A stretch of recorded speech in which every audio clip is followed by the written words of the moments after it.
kabaka! Kamusta kayo dyan? Ako po si Ellie Ranchera mula sa Bayanova at nandito po kami ngayon sa San Juan, Batangas. So, kung makikita niyo po doon, nandun si Alfonso and si RJ and si Miss Janice Wong, ang farm owner po ng Idle Land na to. Nagpa-farm assessment and recommendation po kami. So mga kabaka, kung makikita niyo po sa likod ko, meron na po siyang konting napier na plant. At actually, yung current conditions po dito sa farm niya, kung makikita niyo po doon, meron siyang a few heads of goats. At nasabi niyo po sa akin, Miss Janice Wong, kanina na meron daw siyang one head of cattle and, if I'm not mistaken, one head of carabao. So, ngayon, kaya kami nandito para malaman namin kung ano ba talaga yung objective niya sa farm.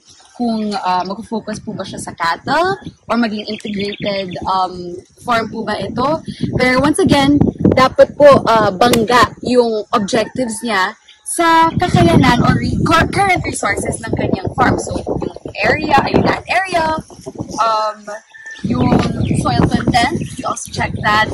At, ayun. Mga kabaka, ano nga po bang included sa ating farm assessment recommendation conducted by Bayanova Livestock?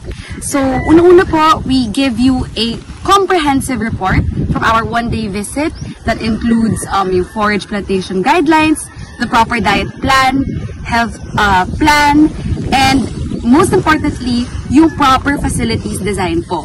So, marami po sa atin, tumitingin po tayo sa YouTube or online kung ano po yung pwede natin gawin sa farm natin in terms of facilities design. Pero mga kabaka, ang facilities design po, yes, hindi lang po necessarily na kailangan bongga agad, na katulad mga nakikita natin, pero dapat po naaayon ito sa land area nyo, and of course, sa objective or operations na nababagay para dito. So for example, kung breeding, if eventually fattening, or in some cases, for dairy.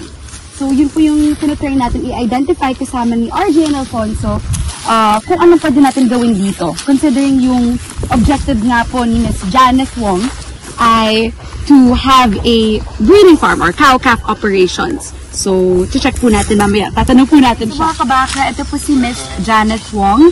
Siya po yung owner ng farm na ito. Hi, Ms. Janice. Hi. Thank you for joining me in my vlog. So, Ms. Janice, we just wanna know po, ano po yung nag-push sa inyo na imbitahin ang Bayanova team for the farm assessment recommendation? Yeah, actually, like what I said earlier, no? So nakita ko yung profile nyo from Victor Ranch. So, ayun, nag-scroll lang ako sa, sa profile nyo, Bayanova. And then I think Manny Piñol, ex-secretary, yes, Manny Piñol, he wrote something about Bayanova.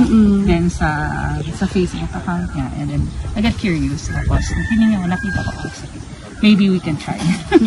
We can try also kung pwedeng ma-plan din, ma-assess yung farm. Kasi we don't know how to start din sa livestock. Kasi before, like what I said, so from vegetable farming, so we want to convert our farm into livestock. Okay. So yung objective niyo po, Ms. Janet, in the future is to make this into a livestock farm? Yes, exactly.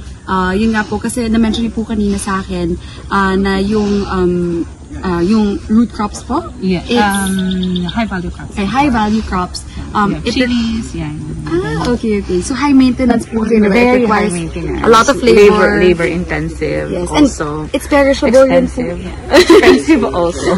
Yes. Very expensively fertilizers. We tried also organic farming.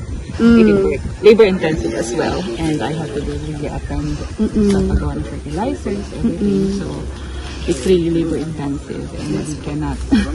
So, ang iniisip po is to venture into cattle racing because from my experience, I was inspired actually by Victor Ranch. Nag-visit ako doon. So, na-explain nga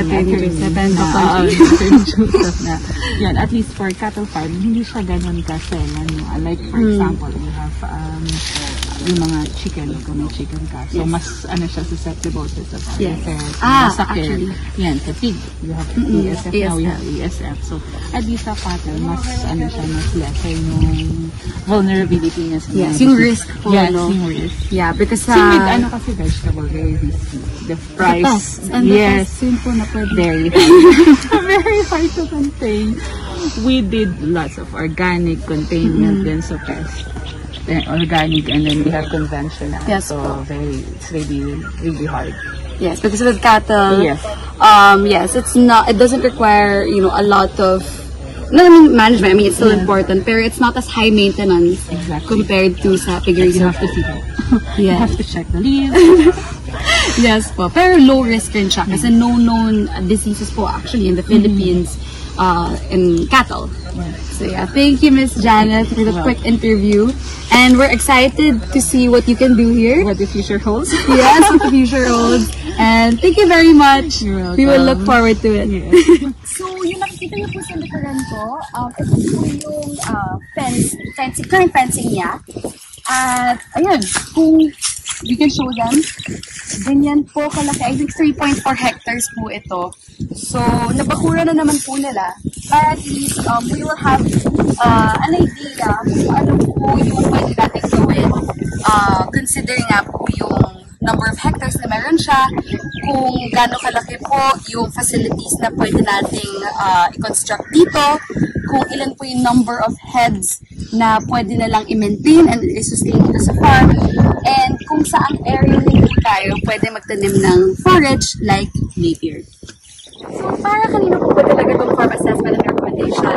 So, ito po ay para dun sa mga gustong magsimula ng kanilang cattle farm.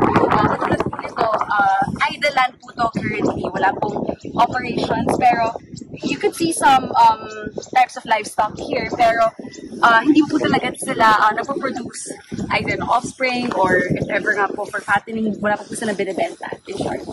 So, ano po ang benefits nito sa inyo? Ang farm assessment recommendation po, we give you a plan to jumpstart your farm. Kasi in most cases po, nagsisimula tayong magpagawa ng facilities, pero we find out na hindi pala po ito ang proper design dito. So it makes it inefficient and it makes you incur indirect costs. For example, pag modify po tayo ng facilities, so may labor po doon, and of course yung construction materials, and of course ang pinaka-importante po na very valuable ay ang time. So mga kabaka, isa na namang farm ang ating nabisita dito sa San Juan, Batangas. So hopefully sa susunod na pagbabalik natin, meron naman tayong isang kabaka na natulungan.